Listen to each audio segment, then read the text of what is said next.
Now we are going to start our fifth chapter, that is about the states of consciousness, or it's about the sleep. Basically the name of this chapter is sleep and biological rhythm. Consciousness is defined as the awareness that we have of ourselves. हमारे बारे में क्या awareness है उसको हम consciousness कहते हैं. हमारी इंटरनल स्टेट्स और हमारे इन्वायरमेंट से मुतालिक हम किस तरह से अवेयर हैं, that is the consciousness. So a state of consciousness enables us to evaluate the environment and to filter information from the environment through the mind. ठीक है, अब इसमें क्या कहते हैं, स्टेट ऑफ कॉन्शियसनेस हमें इस काबिल करता है कि हम इन्वायरमेंट को इवैल्यूएट कर सकें और उस इन्वायरमेंट से रिलेटेड जो भी इंफॉर्मेशन है उसको फिल्टर आउट कर सकें अपने ब्रेन के थ्रू. तो one state of consciousness is that of being alert. Stateness की बहुत सारी स्टेट्स होती हैं, कॉन्शियसनेस की बहुत सारी स्टेट्स होती हैं, जिसमें एक स्टेट है alertness and the associated state of arousal. So alertness and arousal क्या है? It involves the ability to remain attentive to our surroundings. अपनी surroundings को लेके attentive होना, that is called alertness or arousal. If it is something that we often take for granted, ये ऐसी चीज़ें हैं जिनको हम for granted लेते हैं कि हमारे environment में क्या हो रहा है, हम उसके बारे में कितने alert हैं, कितना arousal है, हम उसको for granted लेते हैं. इसकी बहुत अच्छी एग्जांपल ये है कि जब हमारे आसपास छोटे छोटे बच्चे बैठे होते हैं, हमें लगता है कि वो अपनी खेल में मसरूफ़ हैं और हम अपनी बातों में मसरूफ़ होते हैं, एक दूसरे की बात कर रहे होते हैं या किसी से रिलेटेड कोई भी बात कर रहे होते हैं, तो बच्चे एट अ टाइम उसको सुन रहे होते हैं, वो अलर्ट होते हैं और उनकी ये जो अटेंटिव एबिलिटी है ये काफ़ी ज़्यादा अराउज्ड होती है एट दैट टाइम. और हम इस चीज़ को फॉर ग्रांटेड लेते हैं कि बच्चे हैं, इनको क्या समझ आएगी, और उसका पता तब लगता है जब बच्चा अचानक से मुड़ के आपकी बात का जवाब देता है या कहीं पे आपकी उन बातों को कोट कर देता है. सो ये बच्चों में ये अलर्टनेस बहुत ज़्यादा होती है, हम एडल्ट्स में भी होती है लेकिन बच्चों में कुछ ज़्यादा ही होती है. अब इसमें हमारे पास अगर कोई पेशेंट आता है तो उसमें बहुत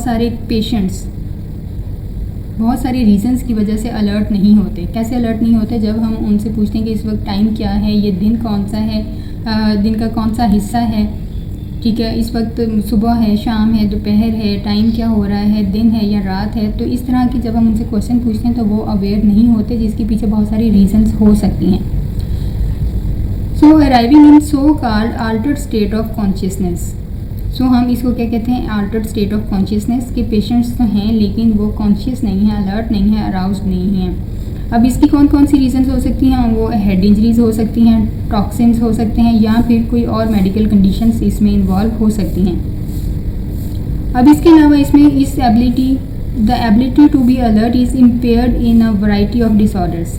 अब ये जो अलर्ट वाली एबिलिटी है ये इम्पेयर्ड हो सकती है, इसमें बहुत सारे डिसऑर्डर्स भी हो सकते हैं, लाइक इसमें narcolepsy, attention deficit disorder, depression, chronic fatigue syndrome. तो ये कुछ हमारे पास डिसऑर्डर्स हैं जिसकी वजह से ये अलर्टनेस की हमारी डिसेबिलिटी हो सकती है या अलर्टनेस इम्पेयर्ड हो सकती है. Even without this disorders it is not possible to maintain a heightened state of alertness indefinitely and alertness varies over 24 hours cycle. अब ये जो हमारी अलर्टनेस है ना ये वेरी करती है, जो 24 आवर साइकिल होता है, इस पूरे साइकिल में ये हमारी अलर्टनेस जो है वो वेरी करती रहती है. Alertness and arousals are controlled by structured within the brain stem. अब हमारा ये जो अलर्टनेस है और अराउजल है इसको हमारे ब्रेन का कौन सा स्ट्रक्चर कंट्रोल कर रहा है? Brain stem.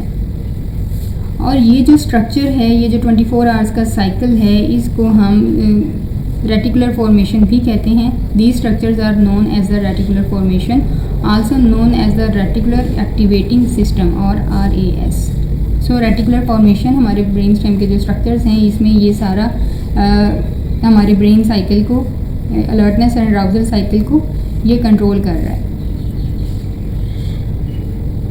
अब बहुत सारे फिलोसफर्स और साइकोलॉजिस्ट हैं जिन्होंने कॉन्शियसनेस की नेचर के ऊपर बहुत डिबेट की और काफ़ी अरसे से ये कर रहे हैं, जिसमें पहला नाम विलियम जेम्स का है. He spoke the stream of consciousness. The cognitive psychologist Robert Sternberg refer to conscious as a mental reality that we create in order to adopt to the world. अब हमारे पास ये दो टर्म्स हैं. Stream of consciousness का word किसने दिया था? विलियम जेम्स ने. और मेंटल रियलिटी का वर्ड किसने दिया था? रॉबर्ट स्टैनबर्ग ने. अब ये दोनों चीज़ें हैं क्या? स्ट्रीम ऑफ कॉन्शियसनेस है क्या? Stream of consciousness is the flow of consciousness. एक चीज़ से दूसरी चीज़ पे कॉन्शियस होना, बार बार हमारी अटेंशन का डाइवर्ट होना, एक चीज़ से दूसरी चीज़ पे जाना, that is the stream of consciousness. कि हम किसी एक ही चीज़ को लेके हम अलर्ट या अराउज नहीं होते, डिफरेंट हमारे डे में मुख्तलिफ एक्टिविटीज़ चल रही होती हैं जिनको लेके हम अलर्ट होते हैं, that is the stream of consciousness. The unconscious level commonly refer to automatic process. Unconscious level होते हैं जिनको हम ज़्यादातर ऑटोमेटिक प्रोसेसेस कहते हैं, जैसा कि अनकॉन्शियसली हम सांस ले रहे हैं, हमारा हार्ट बीट कर रहा है, तो ये क्या है, ऑटोमेटिक प्रोसेस हैं। ये भी हमारे अनकॉन्शियसली ये सारी चीज़ें हो रही हैं। क्यों हो रही हैं? Because these occurs the brain tells them to occur, क्योंकि ब्रेन उन्हें कहता है कि ऐसा करना है। But they do not happen as a result of conscious interventions. अगर कॉन्शियस इंटरवेंशंस होती हैं तो फिर ये अनकॉन्शियस प्रोसेस जो ऑटोमेटिक प्रोसेस है ये भी हैपन नहीं होता। सिगमंड फ्राइड ने ये जो अनकॉन्शियस है इसको कहा है it's an area of mental life. ये एक मेंटल लाइफ का एरिया है। Unconsciousness is an area of mental life that has a huge impact on our thoughts, feelings and behaviours. ये जो हमारा अनकॉन्शियस लेवल होता है इसका हमारे थॉट्स पर, फीलिंग्स पर और बिहेवियर्स पर बहुत ज़्यादा इम्पैक्ट होता है, और ये हमारी मेंटल लाइफ का एक एरिया है।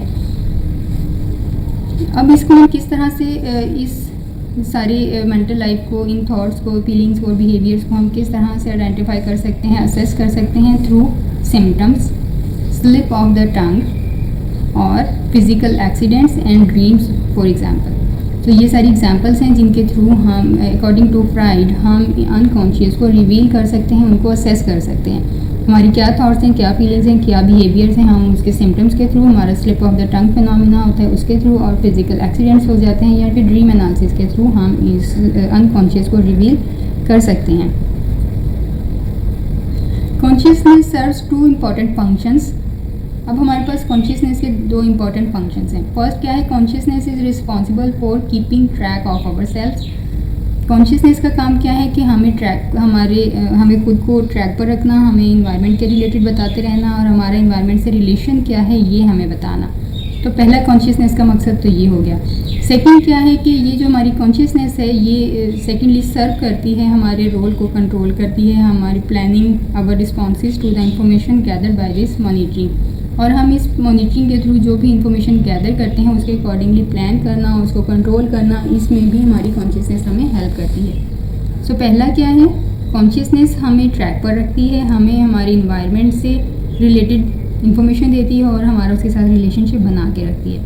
और दूसरा कॉन्शियसनेस क्या है? ये हमारे रोल को, प्लानिंग को, रिस्पॉन्सेज को मॉनिटर करती है, और उसके अकॉर्डिंगली हम अपने थॉट्स, बिहेवियर्स और जो भी हमारे रिस्पॉन्सेज होते हैं, प्लानिंग्स होती हैं, इसी गैदर्ड इन्फॉर्मेशन के थ्रू जो हमें मॉनिटर की हुई होती हैं उनको प्लान कर रहे होते हैं। सो इस दो तरह से हमें कॉन्शियसनेस सर्व करती है। इसके बाद हम देखते हैं कि हमारे जो कॉन्शियसनेस है इसके कुछ लेवल्स होते हैं। Levels of consciousness. हम डिफरेंट लेवल्स कॉन्शियसनेस के हम डेली लाइफ में हम उनसे कॉन्शियसली अवेयर भी नहीं होते, लेकिन हम डिफरेंट तरह के कॉन्शियस लेवल को एक्सपीरियंस कर रहे होते हैं अपनी डेली लाइफ में। आप ये बुक पढ़ रहे हैं और या फिर आप किसी पेन को टैप कर रहे हैं, अपनी लेग को मूव कर रहे हैं, या फिर कोई म्यूज़िक सुन रहे हैं, उससे म्यूज़िक सुनते हुए अपने लेग्स और हैंड्स को मूव कर रहे हैं। So that is also the different levels of consciousness. हम कुछ चीज़ें कॉन्शियसली कर रहे होते हैं, कुछ अनकॉन्शियसली कर रहे होते हैं। एक कॉन्शियसनेस का लेवल है कि हम अपनी पेन को या अपनी लेग को कंट्रोल करें, जबकि दूसरा लेवल क्या है कि हम अपनी रीडिंग, जो हम रीड कर रहे हैं, उन वर्ड्स पर हम फोकस करें। ठीक है। Research demonstrates other more subtle and complex effects of different levels of consciousness. The first effect is मेरे एक्सपोजर इफेक्ट। इसको हम फर्दर डिटेल में हम इसको पढ़ेंगे कहाँ पे? चैप्टर नंबर 14 में। जब हम चैप्टर 14 स्टार्ट करेंगे तो वहाँ पे इसको और डिटेल में पढ़ेंगे। अब ये कब अकर होता है? Occurs when the preferred stimuli we have seen before over novel stimuli, even if we do not consciously remember seeing the old stimulus.